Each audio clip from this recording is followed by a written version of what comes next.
안녕하세요. 오늘도 9988입니다. 항암 1주차, 1주차 이렇게 지나가면 훨씬 덜 힘듭니다. 요거 망암 투병 중인 의사가 알려주는 부작용 약 복용 타이밍 알려드리겠습니다. 항암 치료를 시작하고 나면 많은 분들이 이렇게 말씀하세요. 생각보다 더 힘들었어요. 어떻게 대처해야 할지 몰랐어요. 그 이유는 딱 한 가지입니다. 타이밍입니다. 타이밍. 그래서 오늘은 항암 1주차를 하루 단위로 어떻게 지나가야 하는지, 예방약을 어떻게 써야 지혜롭게 써서 조금 덜 소모되고 지나가는지에 대해서 실제로 도움이 되는 방식으로 한번 정리해 보고자 합니다. 먼저 큰 흐름부터 한번 잡아볼까요? 항암 1주차는 보통 그 맞는 당일부터 하루와 그리고 그 다음 날부터 5일차까지 그리고 6, 7일째까지 이렇게 이제 한 일주일을 세분화시킬 수가 있는데요. 맞는 당일은 병원에서 약을 좀 놔줍니다. 이제 항구토제도 놓고 스테로이드제도 놓고 하기 때문에 훨씬 덜 힘들다고 해요. 그래서 어떤 분들은 이 정도면 할만하다 이렇게 생각한다고 하시기도 해요. 저도 아마 실제로 내일 맞아보고 내일 케모 포트를 심고 모레 마르니까 모레 맞고 나서 후기를 알려드리도록 하겠습니다. 하지만 의외로 그래서 그 당일과 그 다음 날은 의외로 잘 견디신다고 합니다. 그러나 문제는 이틀째부터 5일 사이라고 하더군요. 이때가 피로감, 구역감, 구토 이런 것이 가장 힘든 시기라고 해요. 대부분의 항암 전사들이 탈진으로 거의 아무것도 못 먹는다고 얘기를 하시더라고요. 거의 마의 구간이죠. 그래서 이때는 미리미리 예방약을 먹으며 견딘다는 느낌으로 지내셔야 합니다. 후기들을 살펴보면 어떤 분들은 좀 비교적 수월하게 지나가시는 분들이 있어요. 근데 어떤 분은 너무너무 죽을 만큼 힘들게 지나가시는 분도 있고 그 두 분의 차이점이 뭘까 분석을 해보니 쉽게 넘어가는 분들은 좀 미리미리 예방을 많이 하셨더라고요. 약도 미리 타시고 그리고 그걸 선제적으로 먼저 드시고 또 아니면 아예 요양병원 같은 데 입원을 하셔서 거기서 이제 예방해주는 대로 따라가시거나 하신 분들은 또 견딜만 했다라고 말씀을 하시죠. 덜 소모되게 하는 걸 만든 상태로 만들어야 하는 것이 저희 목적이기 때문에 저는 무조건 선제적으로 약들을 미리미리 챙겨 드시라고 말씀드리고 싶습니다. 마지막 6일째, 7일째가 되면 회복이 시작된다고 해요. 그때부터 약간 입맛도 돌고 일어나 걸어볼 생각이 든다고 합니다.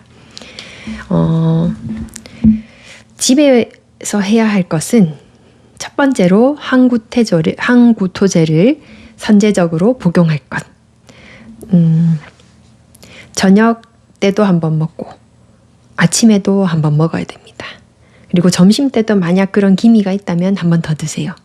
무조건 증상이 올라오기 전에 먼저 항구토제를 드시는 겁니다.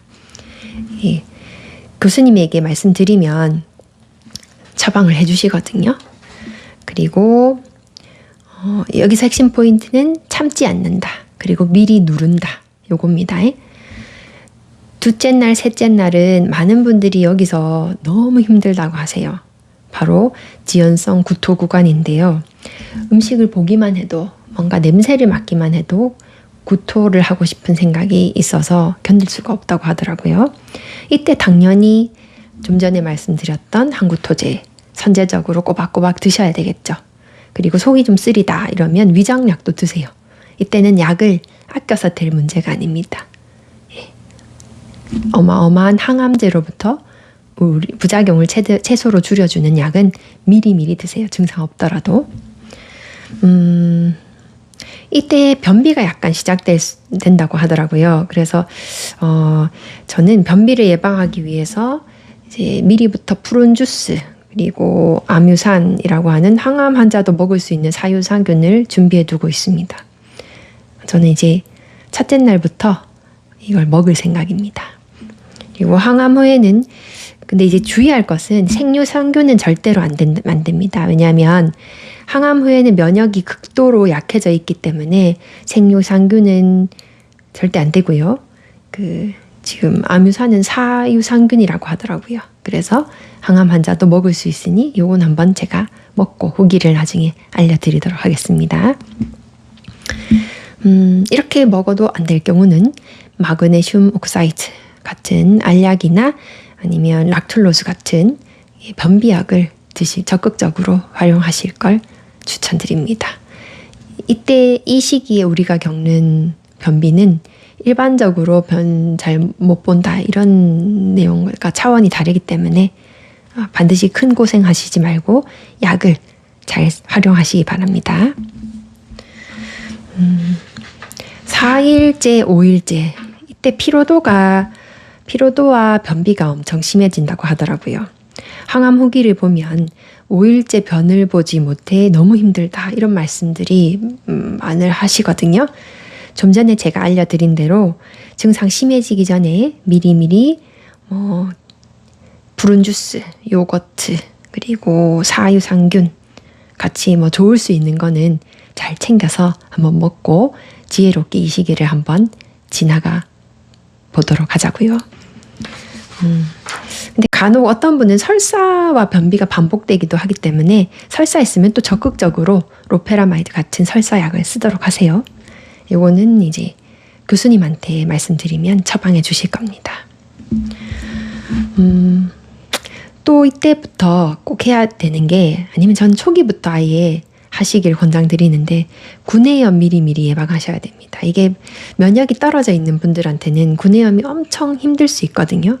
그래서 가글도 하루 두세 번 없더라도 예방적으로 해서 하시고 칫솔모도 부드러운 걸로 사용하시길 추천드립니다. 저는 후기가 좋길래 겐트라고 하는 칫솔을 사고 프로폴리스 스프레이와 프로폴리스 치약 이것도 다 후기를 보고 찾은 겁니다.